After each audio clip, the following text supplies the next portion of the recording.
Арнама қош келдіңіздер. Бүгін біз жұмсақ шелпек пен бауырсақты бір қамырдан илейміз. Менімен бірге болыңыздар, өте дәмді болады. Әзірше тіркеліп қоюды ұмытпаңыздар, сонда менің жаңа рецепттерімді жіберіп алмайсыздар. Жылы сүтімізді құямыз. Жылы суымызды құямыз. Қантымызды себеміз. Ашты. Майымызды құямыз. Тұзымызды саламыз. И сұйық май.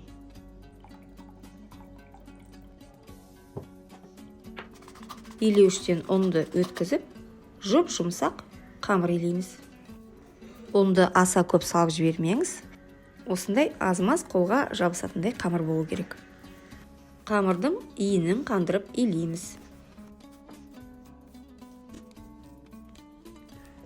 Дайын болған қамырдың бетін жауып, жылы жерге 1 сағатқа көтерілгенше демалдырып қоямыз. Қамырымыз көтерілді, қамырды екіге бөліп, бір жартысынан шелпек, екінші жартысынан бауырсақ дайындаймыз. Шелпекке арналған қамырыңызды 7 бөлікке бөліңіз.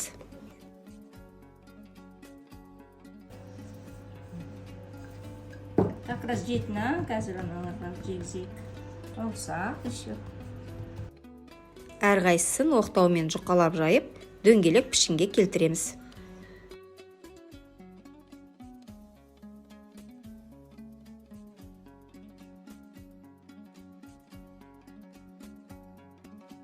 Ортасында табаға май құйып қыздыра беріңіз.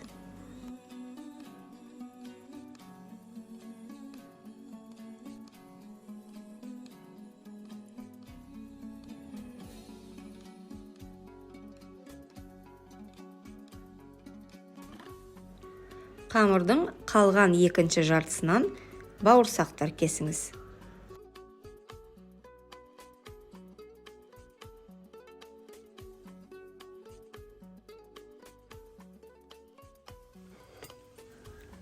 Ал шелпекті қуыра бастайық.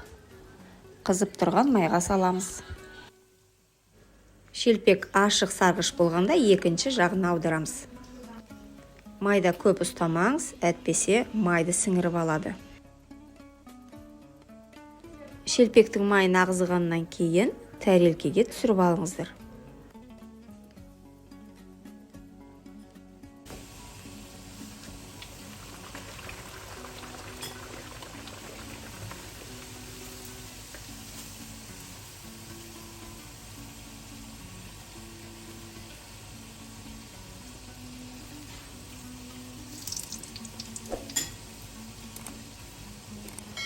Бауырсақтарды мелкий қылып пісірсең, вообще сүйкімді кетеді ғой.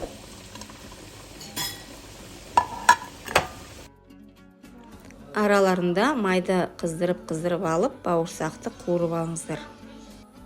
Дәл солай сүзіп, ыдысыңызға түсіріп алыңыз.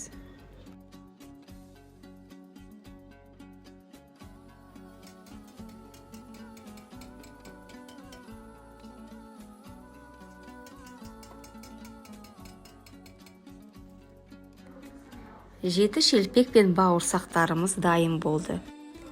Жұмсақ дәмді оңай дайындалатын рецепт.